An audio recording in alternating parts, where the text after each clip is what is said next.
Okay, today is April the 15th, I believe. I am, if you can see from the background, I'm in a forest preserve, a nature preserve. I haven't made a video about this subject in a very, very long time, but I know that I got some new YouTube subscribers, so I thought I would give this address a quick address. Some of you people might be watching this, will think I'm a little crazy, and that's okay. You know, one of the things I like about myself, and I know this is going to sound really kind of ridiculous, but one of the things I like is I don't care what other people think about me. I don't care if people ridicule me. I don't care if people call me crazy, nutty, blah, blah, blah, whatever. I could care less. In the end, I'm the only one that has to live with myself. I'm not embarrassed when somebody says that I'm kooky or crazy or any of that stuff, because it doesn't matter to me. It doesn't matter. So hence the subject matter.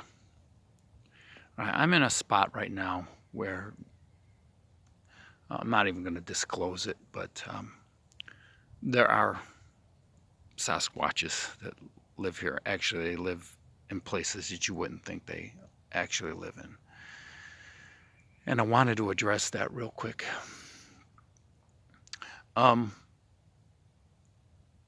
My road to discovery with Bigfoot, Sasquatch, so on and so forth, has been a very long road. It began in the year 2000. So here I am 20 years later.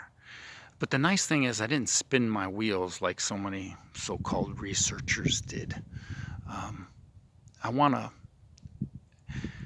never consider myself a researcher. What I would call myself is more of an experiencer. Not a believer, but an experiencer and a knower, because I've seen them. I've interacted with them on a level that most people never have before, thanks to a few individuals that I've met along the way. Now, I'm not the sum of all knowledge and understanding or an expert on them per se, but I wanted to project something I think is really important. Yes, Sasquatches are real. Yes, Bigfoot is real. There's not one individual roaming the countryside or roaming the world as some lonely, pathetic myth. They are a group of people. They are a race of people unto themselves. Okay? They live in nuclear families within communities, not much different than we do. I know how they survive the winters.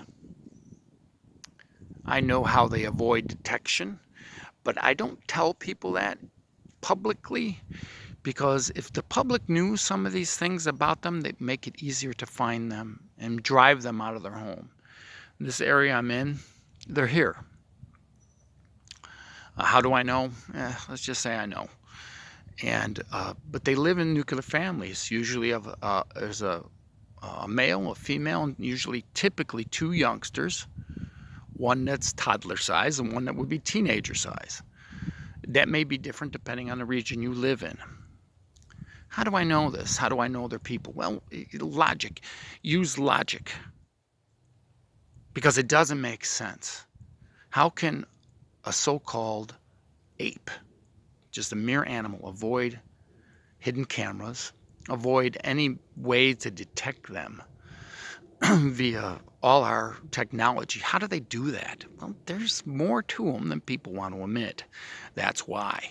I will tell you this, they know the infrared, they can see the infrared spectrum of light. So anytime you use an infrared sensing camera, they see it and they will avoid it. Or they'll come up behind it and mess with the camera. They're not going to step in front of it and just wave and say, hey, how you doing? Is there photographic evidence? Yes. But people don't believe it. It doesn't matter what it is. The best photographic evidence is the Patterson-Gimlin footage, and that's still a topic of debate whether it's real or not. Besides the evidence and the technology that's there to prove that it's real, if I can point to anybody, look up MK Davis on YouTube. He goes into an in-depth analysis, and he has special filters and camera, and he's had access to the original footage too. Not many people realize that. And MK from, and I don't know if this is true or not. I mean, I've met MK many times, sat down with him, had long conversations about some things that I just won't talk about here. But there is, from what I understand, he worked for NASA, and he has all kinds of filters and stuff that he can bring out images with, and so on and so forth. So I suggest you look at him. But what I wanted to say was, these Sasquatch beings, these Bigfoot beings, whatever you want to call them, I call them people of the wild, because they don't just live in the woods. They live in mountains and deserts and swamps. They go to any place they can find where they can hide from us. Any place that offers some type of a cover. So even if they're in a desolate region without a lot of trees, they can live there. How do they do that? Well, you know, there are, like I said, there's certain things. I won't tell people how they survive the elements. I just won't do it. I don't want to make it any easier or make their life any harder by putting certain things out there, because some things shouldn't be. There's a lot of now once you move through this process of discovering they're real, then looking and trying to figure out what they are, and you come to a conclusion: these things are not apes. They are thinking with human type intellect. And the best way I can describe that is they're like special ops. They're trained in special ops techniques of avoiding other people. We do it all the time in the military. It's not a stretch of the imagination. It doesn't make it real hard to figure out how predictable we are in their environment. We don't stray from the trails. We're out primarily in the daylight, and we're out of there by nighttime. So my question is, if you really want to discover that these beings are real, I'm going to tell you what to do. You go by yourself into the dark at night, by yourself with no light, maybe a pen light. You find a place to sit down, preferably near a creek or river, and sit and wait, and then come back and tell me they're not real. Or you can try brainwashing yourself and telling you, oh, that was a raccoon, or that was a bear, or that was a mountain lion, or somebody dressed up. But when you start hearing things knocking on the trees that sounds like somebody's hitting a tree with a baseball bat, yeah, you're going to think twice about what you're hearing. And then you're going to think, well, someone's playing a joke on me, or there's homeless people living in the woods. Look, I've heard it all. And the worst of them are hunters who've been hunting their whole life. And they all have this. They all say the same thing. Well, if those things are real, I would have seen one, because I've been in the woods my entire life. Well, you know, a lot of hunters have seen them. A lot of hunters have heard them. A lot of hunters have had things that they can't explain happen to them. But they generally don't share it with the public because they don't want to be ridiculed. It just takes one person to tell one person, family member, friend, and they laugh at them. They never say anything again. I, on the other hand, don't give a shit. My family knows about them. I've taken family members out to experience what it's like to be around them, and I've done that multiple occasions. I'm not afraid of them anymore, but I can be intimidated. I was recently intimidated out of a place at night that I shouldn't have been, and I realized that there was probably a change of leadership in that particular place because I'm generally greeted fairly warmly. There's many more aspects of them that people don't want to understand. I refuse to understand. And this is what I'm going to address. I'm going to address the diehard Christians out there who automatically label everything that they don't understand as demonic. I want you to look back at human history and look what we've done to our own people who were delving into subjects that were taboo at the time. Copernicus, Galileo. I can go down a list. We used to burn witches we used to burn old ladies at the stake, considering we thought they were witches because they were crazy cat ladies. They kept cats, and cats were considered cohorts of the devil. And if you were an old lady with a bunch of cats, well, you were a witch. They dragged them out and burned them. These were Christians doing this kind of stuff, folks. So-called Christians. Catholic Church was behind a lot of some of this stuff. So I'm kind of sidestepping the issue, but when you want to talk about paranormal aspects to the Sasquatch and the Bigfoot, they are there. You can't deny it. I'm not going to go into details about a lot of it, but I was open-minded enough to read the stories, listen to the stories, and file them in the back of my mind. And I spent so much time out and outside and then meeting some people who I watched this kind of stuff unfold firsthand. So what are we going to do? We're going to label them demonic. Yeah, they're demons. There are no Bigfoots, they're demons. Well, if they're demons, there's male and female demons, and there's little baby demons. Because they have babies. They have children. And the Christians that run around saying, well, this is that and this and that, you need to reevaluate. You need to reevaluate what you think, because the truth is, and this is how I look through the lens of life, humanity as a whole destroys what we don't understand. Historically, just look at our historical record of how we treat our own people. We enslaved people based on how they looked, and we labeled them less than human, incapable of being treated with the dignity of a human being based on their physical appearance. That's what we as human beings do. Human beings are by nature are prejudiced because we see people with our eyes, and we judge people based on eyesight. We judge them on our eyes. We judge on what we hear about them. The Bigfoot, the Sasquatch people are just, they are people that are adapted to living the lifestyle that they choose to live. That's what people don't understand. If you want to look at them, that's part of the reason they look like they do, is because they have no need of tools. They're so damn strong. What do you need tools for? What do you need a bow and arrow for when you can catch deer running or ambush them so easily and just twist their neck and rip their hide off? What do you need to use fire for if you can eat them raw? I mean, if you can do everything through brute power and brute strength, what do you need tools for? It's almost like we've gone down a different path. Two different people going down a different path. So I felt compelled to make this because I want people to understand these beings, Bigfoot, Sasquatch, Oma, whatever you want to call them, they're not monsters. They are not monsters. They are people, and they just want to live peacefully. Now, there are people that have issues with them, and that probably is a video for another day. And it's because there's a lot of reasons for that. But generally speaking, you are safer to take a walk in these woods, and I know full well there's at least one group here. You are going to less be harmed by them walking through here than if you were walking through any part of any major city in the United States. You have less of a chance being harmed by one of them than walking down. And I'm talking, let's do it at night. You have less of a chance of being harmed by them at night than walking down the streets of our major cities in broad daylight. You're comfortable with what you understand. You're comfortable with what you know. But that doesn't stop people from walking down city streets, even though they know that there's more crime and there's more. Come on, I mean, we all understand this. But we fear what we don't understand. I want to leave you with something to think about. I find it interesting that in our culture, when we think about a monster, it's always a big hairy monster. It's not a big feathery monster. It's not a big scaly skinned monster. We think of a big hairy monster. Why is that? Why is that?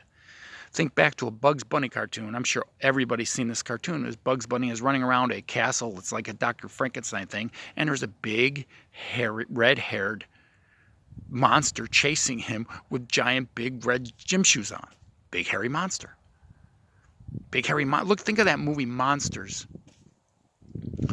from Pixar many years ago. Billy Crystal voiced the guy that looked like a giant eyeball. Well, we look at that guy and just think he looks like a giant eyeball. But the guy that was voiced by John Goodman, it's a big, blue, hairy monster. He's the main character. Big. You have others that look like snakes and lizards and stuff, but that's not what it comes down to. We think, culturally, human beings think of a monster, we think of a big, hairy monster. Well, why is that? Where do you think that comes from? Carl Jung once said that there was something called a collective consciousness. I never really subscribed to that, but man, I don't know anymore. Well, there are things that get passed down through humanity, through oral traditions that are in our consciousness, and they stay there. And where did that come from? Where did that come from? If you really, really think about it. So when we think a monster, so when people encounter these beings, it freaking freaks the hell out of them. It shocks them, gives them post-traumatic stress disorder.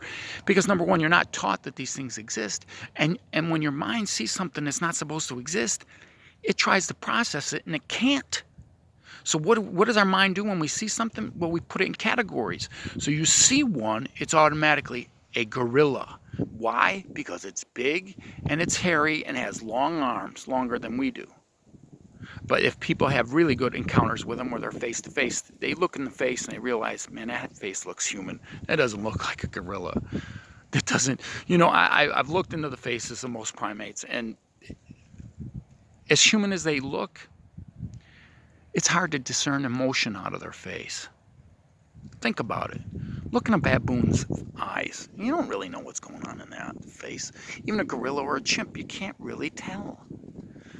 But when you see one of these guys up close, their facial expressions match ours because they have the same muscle structure of ours in the face.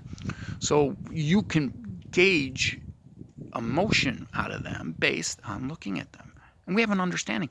And if you ever heard their voice, if you've ever heard their voice, you can get emotion out of their voice big time. You can tell what's going on just by their voice.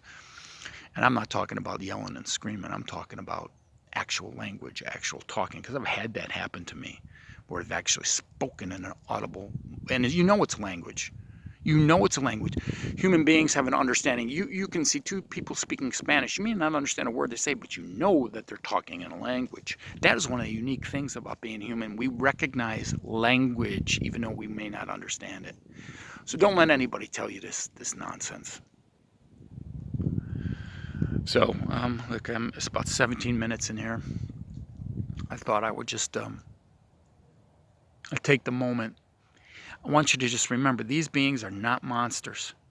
They are people. So when you deal with them, you kind of have to deal with them as you would deal with people.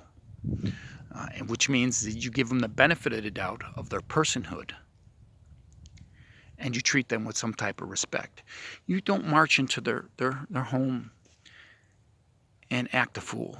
You don't march in their home and throw garbage and do stupid stuff. They don't mind you sharing where they live. But don't disrespect where they live, because you know what? They see the worst of humanity. Because usually when people march out into a forest at night, they're doing something nefarious. So what do they get to see? They get to see people dropping bodies. They get to see people doing things they shouldn't do. They figure it out. They figure it out. They get to see violent things happen. People dragged into the forest, murdered, killed, raped. They have a negative point of view about us for the most part. They look at us negatively. You, as a representative of our part of humanity, have to show something different to them. So show them the best of humanity. Don't show them the worst. Show them what it's like to love kids, to love a dog. Don't go out there and just go out there, get drunk, and throw your beer cans around and be a slob, or start fires and stupid stuff like that. I just want people to understand, look, they are not monsters, that they are people, and they want to be left in peace. If you seek them out, there's going to be repercussions that you may not be prepared for, because there are unwritten rules. There's unwritten rules. These beings live by a different code, and I would actually probably call it, there's a spiritual dimension to them, and they live by spiritual laws and rules that we do not know. But I know one spiritual law. You draw close. You make a willful effort to draw close to something. That in turn has a right. It has a right. You've opened up a spiritual law. That has whoever you're drawing close to has the right to draw close to you. If you don't think that's true, that's a biblical principle. God says, draw close to me, draw near to me, and I will draw close to you. That's Elohim. That's the Creator God. You draw close to Him, and He will draw close to you. It's dependent upon you. That's a spiritual law. If you go out into these wild places where these people are, and you seek them out, diligently seek them out, it gives them permission to seek you out, which means you may have a visitation at your home. You may be surprised, but that's really how it is. If you don't want anything to do with them, I suggest you don't have anything to do with them. And there's nothing, once you open that door, you can't put them back. You can't close it. I haven't had any really what I would call negative experiences with them like so many other people have. I really can't say I have. I've been scared witless. I've been run through a ringer with them. But now that I have a deeper understanding of who they are, I'm no longer afraid of them. If I get the feeling they don't want me around, or I get a message that they don't want me around, I leave. I just simply leave. But for me, it's about seeking out an understanding of a different culture and a different people. That's why I seek them out. So be careful what you look for. You may not like what you get on the other end. If you can't handle it, I suggest you don't seek these things out. But if you have, if you think you have the ability to deal with it, then by all means. But I'm going to say this: approach them with respect. Approach them with respect. Don't approach them as they were some type of a lesser being. That's not going to go well.